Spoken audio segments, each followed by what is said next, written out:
ఏంటి బాగున్నారంతా? మీకు ఫ్రీడమ్ వచ్చింది, ముందు స్వాతంత్రం మీకు వచ్చింది, మాకు కాదు. మీ తర్వాత ప్రజలకి. Okay, good. మళ్ళీ ఢిల్లీకి వెళ్తున్నా ఈరోజు. వెళ్లే మునుపు మీ అందరితో మరీ మాట్లాడకుండా పోతే ప్రజలతో మాట్లాడలేం కదా. మీతో మాట్లాడితే ప్రజలతో మాట్లాడినట్టు. ఎలక్షన్ అవుతారు, నిన్నంత బిజీగా ఉన్నా కాబట్టి ఒక 2 నిమిషాలు మీకు చెప్పి తద్వారా ప్రజలకు చెప్పేద్దామన్న ఉద్దేశంతో ఈ కార్యక్రమానికి శ్రీకారం చుట్టాను. ముందు మీడియాకి, అదే మరి రాష్ట్ర ప్రజలందరికీ ధన్యవాదాలు. శిరస్సు వంచి నమస్కారాలు తెలియజేస్తున్నా. ఎందుకంటే నా సుదీర్ఘమైన రాజకీయ యాత్రలో ఈ 5 సంవత్సరాలు చూసిన ప్రభుత్వాన్ని నేను ఎప్పుడూ చూడలేదు. ఒక రంగమని కాదు, ఒక వ్యవస్థని కాదు, ప్రజాస్వామ్య వ్యవస్థలన్నీ ఏ విధంగా ఇబ్బంది పడ్డాయో, ఏ విధంగా నిర్వీర్యం చేశారో మనం అన్ని చూశాం. అయితే మా ధ్యేయం ఒకటే, ప్రజలు గెలవాలి, రాష్ట్రం నిలబడాలి. దీనికోసం ఎన్ని త్యాగాలైనా సరే చేసి మళ్లీ భావి తరాల భవిష్యత్తు కోసం ముందుకు పోవాలని చెప్పి వెళ్ళాం. నేను చాలా ఎన్నికలు చూశాం. 10వ ఎన్నిక నిన్న. అంటే ఇన్ని ఎన్నికలు చూసినా, అంటే ఎన్నికలు చూడడమే కాకుండా ఈ ఎన్నికలన్నీ at the helm of affairs ఉండి ఎప్పటికప్పుడు సమీక్షలు గాని ఇవన్నీ నిర్వహించడం కూడా చేశాం. రాజకీయాల్లో ఒడికిదుడుకులు సాధారణంగా ఉంటాయి. ఎవరు శాశ్వతం కాదు. దేశం శాశ్వతం, ప్రజాస్వామ్యం శాశ్వతం, రాజకీయ పార్టీలు శాశ్వతం, అధికారం అశాశ్వతం. రాజకీయ పార్టీలు కూడా సక్రమంగా ఉంటే మళ్లీ ప్రజలు ఆదరిస్తారు. లేకపోతే రాజకీయ పార్టీలు కూడా చాలా పార్టీలు కనుమరుగైపోయినాయి. వ్యక్తులు కనుమరుగైపోయారు, రాజకీయ పార్టీలు కనుమరుగైపోతాయి. కానీ ఇంత హిస్టారికల్ ఎలక్షన్ నేను ఎప్పుడు చూడలా.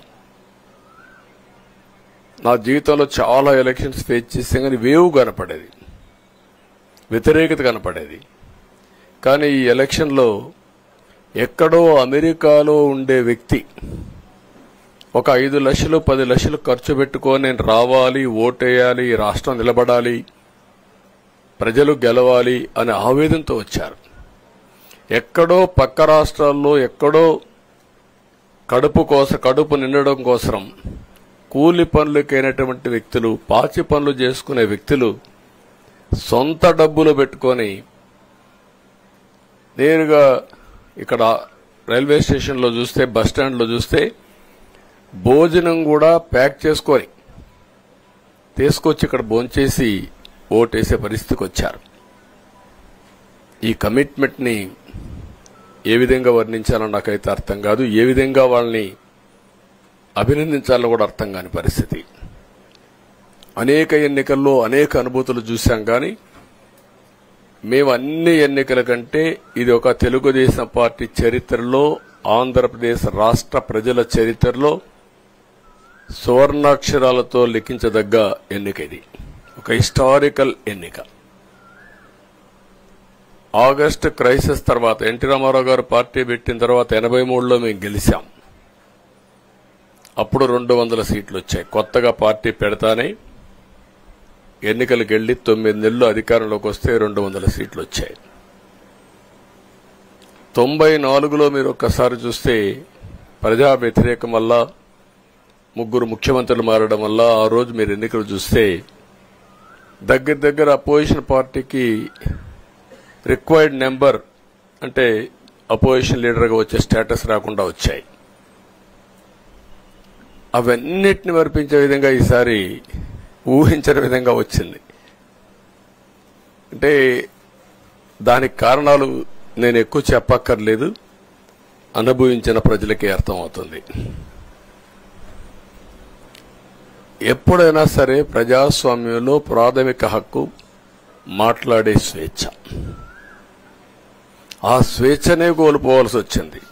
అదే కాదు, బ్రతికే స్వేచ్ఛ, ఆస్తులు పెట్టుకునే స్వేచ్ఛ, ఇవన్నీ కోల్పోయే పరిస్థితి వచ్చింది. అందుకే మీరు చూస్తే మొన్న ఎలక్షన్లో సరే ఏ విధంగా మేమందరం కలిశాం అవన్నీ మాకంటే ముందు మీకే తెలుసు. కలిసినప్పుడు ఎవ్రీ ఈవెంట్ ఇవి వేదిక నుంచే ప్రారంభించాం. అక్కడి నుంచి ముందుకెళ్ళాం. ఆ రోజు చెప్పాం, ఈ రోజు ఒకటి చెప్తున్నాం. మా ఆలోచన ప్రజలు గెలవాలి, రాష్ట్రం నిలబడాలి. అంతవరకు సాధించగలిగాం. 55.38% ఓట్లు పడ్డాయి. దీంట్లో తెలుగుదేశానికి 45.60% పడ్డాయి. వైసీపీకి 39.37% పడ్డాయి. ఇది ఊహించినటువంటి ఒక్కొక్కసారి 95,000 మెజారిటీ. ఒకప్పుడు నేను చార్మినార్ ఎగ్జాంపుల్ చెప్పేవాడిని. చార్మినార్ అంటే అక్కడ ఎంఐఎం కంచుకోట, అక్కడ ఎప్పుడు ఎక్కువ ఓట్లు వచ్చేటివి. ఆ తర్వాత కుప్పం, సిద్దిపేట పోటీ పడేటి రెండో స్థానానికి. అప్పుడు కూడా 70,000, 80,000, 50,000 కాడ ఆగిపోయేవాళ్ళం. ఈసారి 95,000, 94,000, మళ్ళా 92,000, 91,000. మంగళగిరి లాంటి కాన్స్టిట్యున్సీలు 91,000 మెజారిటీ. ఏ విధంగా అభివర్ణించాలో నాకైతే అర్థం కాదనమాట. అంతా ఇదెళ్లిపోయినాయి. ఇవన్నీ చూసిన తర్వాత ప్రజలు ఇచ్చిన తీర్పు మీరు చూస్తే అహంకారం, నియంతృత్వం, విచ్చలవిడితనం, ఏదంటే అది చేస్తాననుకుంటే ప్రజలు క్షమించే పరిస్థితులు లేరు. అదే ఈరోజు నిరూపించే పరిస్థితికి వచ్చారు. ఒక మాటలో చెప్పాలంటే ఈసారి వీళ్ళు చేసింది గుణపాఠం పాలకులకు కాదు, అవినీతి అహంకారంతో ముందుకు పోయే ఎలాంటి ధ్వంసకారులకైనా ఇదే జరుగుతుందని నిరూపించారు ప్రజలు. దానికి మనస్ఫూర్తిగా అభినందిస్తున్నా. అదే సమయంలో 5 సంవత్సరాలు మా కార్యకర్తల పడిన ఇబ్బందులు, చాలా మంది స్లీప్లెస్ నైట్స్, కంటి నిండా నిద్రపోని పరిస్థితి. అక్కడి నుంచి నేను చూస్తే చాలా కడాన మనిషిని హింస పెడుతూ నువ్వు ప్రాణంతో బతకాలంటే జై జగన్ అనమంటే జై తెలుగుదేశం, జై చంద్రబాబుని ప్రాణాలు వదిలిన సందర్భం చంద్రయ్య. ఇది తలుచుకుంటే ఆ కమిట్మెంటే, ఆ త్యాగాల ఫలితమే ఈరోజు ప్రజాస్వామ్యాన్ని కాపాడుకోగలిగాం. ఒక మా కార్యకర్తలకే కాదు, మీడియా 5 ఏళ్లు మీరు పడిన ఇబ్బందులు, మీరు కోర్టుల చుట్టూరు తిరిగిన ఇది, మిమ్మల్ని సిబిసిఐడి ఆఫీసులో పెట్టి వేధించిన విధానం, అవి తలుచుకుంటే ప్రజాస్వామ్యమే సిగ్గుతో తలంచుకోవాలి. అలాంటి సంఘటనలు జరిగాయి. మేనేజ్మెంట్ని ఒకరినని కాదు, ఎవరినైనా పట్టుకురావచ్చు, ఏదైనా చేయొచ్చు అనే ధీమా వచ్చేసి ఇష్టానుసారంగా ప్రవర్తించే పరిస్థితికి వచ్చారు. అదే సమయంలో ప్రజల మీద, మా పార్టీ మీద సరే, ఈవెన్ జనసేన, పవన్ కళ్యాణ్, ఆయనకు కూడా స్వేచ్ఛ లేదు. ఎక్కడైనా సరే విశాఖపట్నానికి వెళితే ఉన్న పళంగా విశాఖపట్నం నుంచి వెకేట్ చేయాలని తిరిగి, అంటే నగర బహిష్కరణ. ఒక నాయకుడిని నగర బహిష్కరణ చేస్తే కారణం చెప్పకుండా ఇంకా వేరే వాళ్ళ కథ ఏముంటుందో మనం ఆలోచించుకోవాల్సిన అవసరం ఉంది. కేసులు పెడితే ఎందుకు పెట్టావు కేసు అని అడిగితే దానికి సమాధానం చెప్పకుండా ముందు నిన్ను అరెస్ట్ చేస్తున్నాం, తర్వాత కేసు డీటెయిల్స్ ఇస్తా ఉంటారు. ఇలాంటి చాలా జరిగాయి. ఇవన్నిటికీ పరిష్కారం కోసం ఈరోజు మనం చూసిన తర్వాత ఇది మాకేదో అధికారం అని మేము అనుకోవడం లేదు, ఒక బాధ్యత. మేము పాలకులమే కాదు సేవకులం అని చెప్పే నినాదానికి శ్రీకారం చుట్టారు. ఇవన్నీ గుర్తుపెట్టుకొని పనిచేస్తాం. నేను చాలా స్పష్టంగా సూపర్ 6 ఇచ్చాం. అదే మాదిరిగా ప్రజాగళం ఎన్నికల మేనిఫెస్టో ఇచ్చాం. ఇవన్నీ కూడా ప్రజల్లోకి బాగా వెళ్ళాయి. ఒక హోప్ క్రియేట్ అయింది. ఇవన్నిటి ఫలితాలే నిన్నొచ్చాయి. అదే మాదిరిగా మేము ఇక్కడ మీరు చూస్తే ఒక పక్క తెలుగుదేశం పార్టీ మొట్టమొదటిసారిగా పవన్ కళ్యాణ్ గారు ప్రభుత్వ వ్యతిరేక ఓటు చేరడానికి వీలు లేదు, ఈ రాష్ట్రంలో మళ్ళా ప్రజాస్వామ్యాన్ని గాని ఈ రాష్ట్రాన్ని కాపాడుకోవాల్సిన బాధ్యత ఉందని చెప్పి ముందుకొచ్చి ఈ యొక్క కూటమికి బీజం వేశారు. వారిని మనస్ఫూర్తిగా అభినందిస్తున్నాం. ఆ తర్వాత బీజేపీ కూడా ఈ కూటమిలో భాగస్వాములయ్యి ముగ్గురం కూడా మీరు ఒక్కసారి ఆలోచిస్తే ఒకరు ఎక్కువ ఒకరు తక్కువ కాకుండా ముగ్గురం కలిసి పనిచేశాం. బేషిజాలు ఎక్కడా లేకుండా మేము ఏదైతే చెప్పామో ప్రజలు గెలవాలి, రాష్ట్రం నిలబడాలి, దీనికోసం పై స్థాయి నుంచి ఢిల్లీ నుంచి వచ్చినటువంటి బీజేపీ నాయకులు గాని ప్రధానమంత్రి అమిత్ షా గారు గాని ఇక్కడుండే పవన్ కళ్యాణ్ గాని తెలుగుదేశం పార్టీ కేంద్ర నాయకత్వం నుంచి కింది వరకు అందరం కూడా ఒక ట్రూ స్పిరిట్ తో పనిచేశాం. 175 అసెంబ్లీలు, 25 అసెంబ్లీలు అన్ని పార్టీలకు సంబంధించిన సీట్లుగా ఎన్డీఏలో భాగస్వాములుగా ఒక బాధ్యతతో ముందుకు పోయాం. అందుకే ఈ అనూహ్యమైనటువంటి విజయాన్ని సాధించగలిగాం. ఇక్కడి నుంచి బాధ్యత ఉంటుంది. ఆ బాధ్యతని ఏ విధంగా చేయాలనో అవన్నిటి కూడా ప్రణాళికలు తయారు చేసుకుంటాం. అంటే ఈ 5 సంవత్సరాలు జరిగిన విధ్వంసం మీరు ఒకసారి చూసిన తర్వాత ఇది ఒక 30 సంవత్సరాలకు ఎంత డ్యామేజ్ చేయాలనో అంత డ్యామేజ్ జరిగింది. వ్యవస్థలు విధ్వంసమయ్యాయి. మొత్తం ఎకానమీ కుప్పగూలిపోయింది. అప్పులైతే ఎంత చేశారో ఇంకా లోతు పోతే తప్ప మనకు తెలియదు. ఎక్కడెక్కడ చేశారో ఏమేం చేశారో తెలియదు. ఇంకొక పక్క ఎక్కడికక్కడ సహజ సంపద, ఒక శాండ్ కావచ్చు, మినరల్ వెల్త్ కావచ్చు, లేకపోతే ఏదంటే అది ఇంకా మాకు అడ్డే లేదు, ఏమైనా చేయగలుగుతాం, ఎవరైనా అడ్డొస్తే తొలగించుకుంటా పోతామనే ధీమాతో ముందుకు పోయారు. కొంతమంది భయపడి రాలేకపోయారు, ఎదిరించలేకపోయారు. నా కళ్ల ముందర ఒక రైతు చూస్తే ఆ పొలం పక్క నుండి ఇసుక తీసేస్తే అక్కడ భూగర్భ జలాలు ఉండవు, వ్యవసాయానికి నీళ్లు కూడా కొరత వస్తుంది, పక్క నుండే పొలాల్లో కూడా నీళ్లు ఉండవు. కానీ మాట్లాడే సాహసం చేయలేకపోయాడు. ఆయన కళ్ల ముందర ఆయన పొలంలో మట్టి తీసుకుపోతా ఉంటే ఎదిరించలేని నిస్సహాయ స్థితికి వచ్చాడు. మా వాళ్లు పోతే హౌస్ అరెస్టులు చేశారు. ఇవన్నీ చెప్పుకుంటూ పోతే ఒకటి కాదు, చాలా జరిగాయి. అవన్నీ కూడా ఏ విధంగా చేయాలనో చేస్తూనే మళ్లీ వ్యవస్థలన్నీ కూడా పునరుద్ధరించాల్సిన బాధ్యత ఉంది.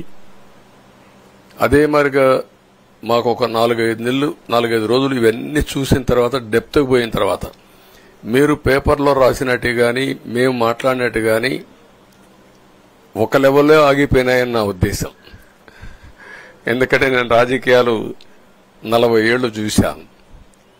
ప్రభుత్వాలను మేము అధికారం ఉన్నప్పుడు చూశాను, బాగు చేసి మళ్ళా అపోజిషన్కి వస్తానే వీళ్ళు నాశనం చేస్తే మళ్లీ నేను అధికారంలోకి వస్తానే దాన్ని బాగు చేయాలంటే ఎన్ని కష్టాలు ఉన్నాయో నేను చూశాను. ఒకప్పుడు పవర్ సెక్టర్ మీరు చూస్తే కరెంట్ ఎప్పుడు వస్తుందో ఎప్పుడు పోతుందో తెలియని పరిస్థితి నుంచి హైదరాబాద్ లో విద్యుత్ సౌధ దగ్గర రాఘవరెడ్డి ఉండేవాడు, కమ్యూనిస్ట్ లీడర్. నల్గొండ నుంచి రైతులు తీసుకొచ్చి సమ్మర్ వస్తే అసెంబ్లీ ఏప్రిల్లో ఉంటే గొడవలు.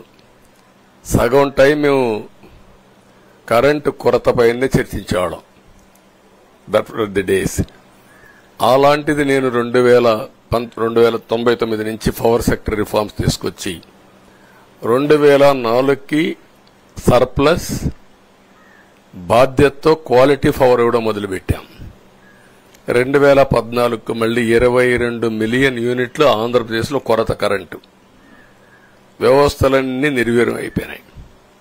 తర్వాత మళ్లీ సెట్ చేసి 2 నెలలు 3 నెలలు కరెంటు కొరత లేకుండా చేసి వ్యవస్థలన్నీ పటిష్టంగా చేసి సోలార్ విండ్ తీసుకొచ్చి కాస్ట్ తగ్గిస్తే ఇప్పుడు మీరు చూశారు ఎంత పవర్ ఛార్జెస్ పెంచారు. 9 సార్లు పెంచారు. ఎందుకు పెంచారో నోబడీ నోస్. దానికి రీజనే లేదు. ఇప్పుడు ఎక్కడుందో దాన్ని ఎత్తుక్కుంటే ఎంత లోతు పోయిందో కూడా తెలియదు. దాన్ని ఏ విధంగా రిపేర్ చేయాలి, ఎంత డబ్బులు తెచ్చారు, ఏ పేరుతో తెచ్చారు, అవన్నీ ఒక వ్యవస్థను కాదు, సంబంధం లేని వ్యవస్థతో డబ్బులు తీసుకొచ్చి సంబంధం లేని డిపార్ట్మెంట్కి ఇచ్చారు. ఇలాంటి చాలా ఉన్నాయి. అవన్నీ ఇన్ కోర్స్ ఆఫ్ టైం మీకు కూడా చెప్తాం. అల్టిమేట్ గా ఇదేదో మేము అధికారం అంటే జుబిలియంట్ గా బ్రహ్మాండంగా ఉందనుకోవడానికి కాదు. ఒక బాధ్యతతో మా మీద ఎంత నమ్మకం పెట్టుకున్నారో ఈ ప్రజల్ని మళ్లీ ఒక దారి చూపించే మార్గం మేము చూపిస్తాం. ఇంకొక పక్కన మీరు ఒకసారి ఆలోచిస్తే ఇదే అసెంబ్లీలో నాకు, మా కుటుంబానికి, మా మిస్సెస్కి జరిగినటువంటి అవమానానికి నా జీవితంలో ఎప్పుడూ బాధపడలా. నా మీద బాంబులతో దాడి చేసినప్పుడు కూడా వీరోచితంగా ఎదుర్కొన్నా. 2003 సెప్టెంబర్, అక్టోబర్ నాకు ఇప్పటికి కూడా జ్ఞాపకం. ఆ రోజు నా మీద బాంబులు చేసినప్పుడు చాలా ఒక పానిక్ రియాక్షన్లో కూడా నేను భయపడలేదు. అలాంటి వ్యక్తిని మీరు చూస్తే అది ఆ సంఘటన చూసిన తర్వాత ఇలాంటి కౌరవ సభలో ఉండడం కరెక్ట్ కాదని అసెంబ్లీలో చెప్పి దానికి కూడా మైక్ ఇవ్వకపోతే చెప్పేసి బయట వచ్చి ప్రెస్ కాన్ఫరెన్స్ చెప్పి అనౌన్స్ చేశాను. మళ్లీ క్షేత్రస్థాయిలో గెలిచి అసెంబ్లీని గౌరవ సభ చేసి అసెంబ్లీకి ఎంటర్ అవుతానని చెప్పాను. నేను ఏదైతే ఆ రోజు ఒక ప్రతిజ్ఞ చేశానో దాన్ని నిజం చేయడానికి ప్రజలు సహకరించారు. మామూలుగా సహకారం కాదది. నేను ఇన్ని సంవత్సరాలు చాలాసార్లు చాలా ఎలక్షన్లు గెలిచాం, కొన్ని ఎలక్షన్లో ఓడిపోయాం. ఎలక్షన్లో ఓడిపోయినప్పుడు నేను ఎప్పుడూ కుంగిపోలేదు. ఎలక్షన్లో గెలిచిన తర్వాత గంతులేయలేదు. నిబ్బరంగా ఓడిపోయినప్పుడు ఒక బాధ్యత ప్రతిపక్షంలో ఉండి పనిచేయాలి, గెలిపించినప్పుడు ఒక బాధ్యత ప్రజలకు మెరుగైన సేవలు అందించి వాళ్ళని ముందుకు తీసుకుపోవాలని ప్రయత్నం చేశాం. ఎప్పుడూ ప్రజాప్రచారనే ఉన్నాం.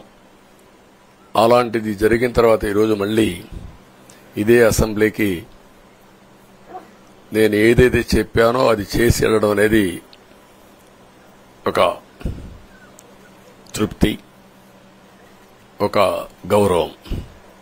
ఆ గౌరవాన్ని నిలబెట్టిన ప్రజలను కూడా మనస్ఫూర్తిగా అభినందిస్తూ మీ రుణం తీర్చుకుంటాం.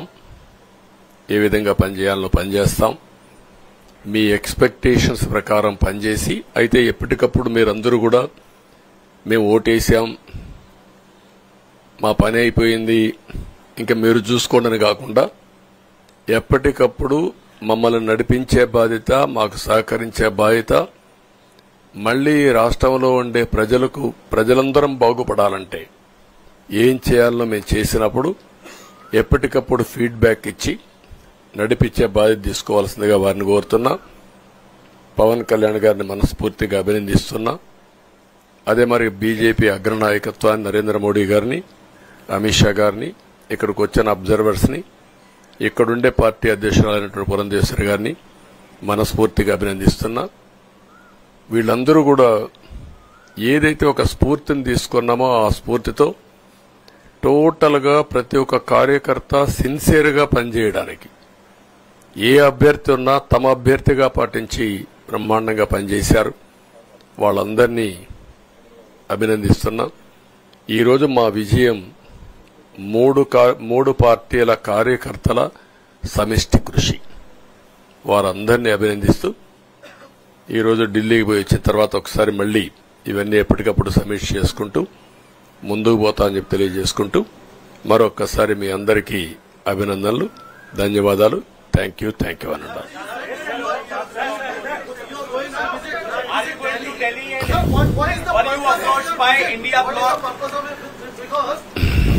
No, don't bother. No, hear me, I say. You are very loud. You want news, always.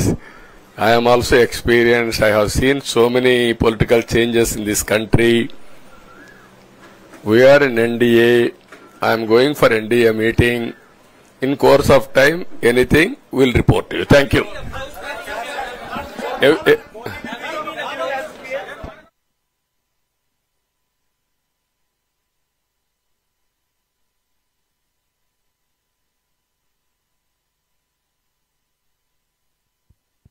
ఇప్పుడు మిత్రుడు చెప్పినట్టు పాలకుడు అనేవారు ఏ విధంగా ఉండకూడదో, ఎలాంటి వ్యక్తులు రాజకీయాలకు అర్హత లేదో జగన్ హిస్టరీ ఒక కేస్ స్టడీ మీరందరూ గుర్తుపెట్టుకోవాలి. ఈ రాష్ట్రంలో మనం చూస్తే చాలా మంది పాలకులంటే ఎట్టుండాలో పనిచేశారు, పాలకుడు అంటే ఎట్ట ఉండకూడదో పనిచేసి దాన్ని ప్రపంచానికి ఒక కేస్ స్టడీ ఇచ్చే పరిస్థితికి వచ్చాడు. చాలా మంది ఓడిపోయారు, కానీ ఓడిపోవడం వద్దు, ఇక నువ్వే వద్దని ఓటేయడం డిఫరెంట్. అదే జరిగింది ఈరోజు. దీన్ని ఇన్ కోర్స్ ఆఫ్ టైం చాలా విషయాలు మీకు చెప్పాలి, అవన్నీ వస్తాయి, మాట్లాడుకుందాం. నేను దాని గురించి కాదు, వ్యక్తుల గురించి కాదు, వ్యవస్థ గురించి.